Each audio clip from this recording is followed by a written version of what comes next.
Most people say they're reflecting at the end of the year, but what they're really doing is replaying everything they didn't do. And that habit is exactly why next year looks the exact same. Welcome back to another episode of the Sunny Side Up podcast. I am so incredibly grateful that you are here again with me. It has been a very long time since we have recorded an episode, but nonetheless, I am back. I am here and I'm excited to start this new year off right. And first and foremost, we can start normalizing not making this huge grand entrance of I'm back, which we don't even have to have an explanation. We can just simply come back. And if you're listening to this toward the end of the year, or honestly at any point where you feel stuck, this episode is for you because today we're talking about why the end of the year reflection often does more harm than good and how to shift your focus in a way that actually creates momentum. So let's just get right into it. Here's the thing. Reflection isn't supposed to make you feel heavy. It's supposed to make you feel clearer.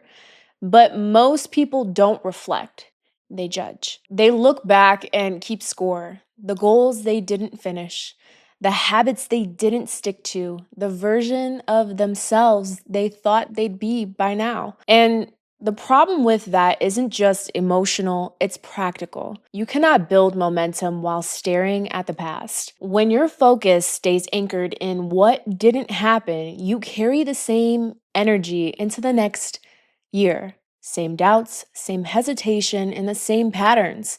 And here's something most people don't realize. If you end every year disappointed in yourself, you're training your nervous system to expect disappointment every time. That doesn't motivate you. It makes you cautious. It keeps you playing small. So let's get this straight. You didn't waste this year, even if it didn't look productive, even if the results weren't obvious, even if things slowed down or changed direction entirely. A lot of growth doesn't show up as achievement. It shows up as awareness. You learned what drains you. You learned what no longer fits. You learned where you were forcing instead of aligning. And that matters. I hear people say all the time, I feel like I lost myself this year. But most of the time, that's not true. What actually happened is you outgrew an old identity. And when that happens, there's always a gap, a space where you don't feel like who you used to be, but you haven't fully stepped into who you're becoming yet. That space feels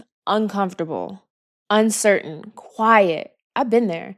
But it's not stagnation, it's transition. And transition doesn't come with applause, it doesn't come with a timeline, it happens internally. Here's why that matters. Most people quit in the transition. They assume they're behind.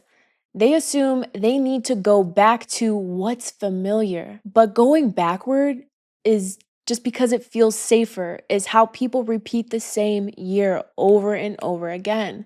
So instead of asking, what didn't I do this year? Ask better questions. What did this year show me about myself? What am I no longer available for? What feels clear now that didn't before? Clarity creates momentum, not pressure, not shame, not over planning. The end of the year isn't a verdict, it's a checkpoint. You're allowed to pivot, you're allowed to change direction, you're allowed to take the lessons without dragging the regret with you. So if you're feeling heavy right now, behind, frustrated, or uncertain, I want you to hear this. You're not broken. You're not late. You're not off track. You're at a turning point. And turning points don't require perfection. They require direction. So decide what you're taking with you into the next season and what you're leaving behind, because what you choose next matters more than anything you didn't do before. I want you to remind yourself to be more gentle with yourself and just know that you're at the right place at the right time always. Borrow my belief if you don't have it. And this next upcoming year is going to be the most magical thing that you've ever experienced. What I would like for you to do going into this new year is just know that you are more powerful than you think you are. Our brains are constantly always searching for evidence to support a belief system and also to scan the horizon to make sure that we are safe. You are safe. If you're not being chased down by a bear, you're safe, or a lion or tiger, bear, whatever. You are more than capable of achieving any of the goals that you put your mind to. This past year has changed me in many ways that I've never could imagine before. Me being able to launch a podcast. There's so many things that have gone great within this year, and there are so many things that have stretched me. And that's where the growth is. When you're stretched, when you feel like you don't have more in you, that's where you are growing. Because growth is painful and we're just along for the ride. So this upcoming year is going to be so incredible. And I'm grateful that you're here. I'll see you in the next episode. Bye. Let's fucking go.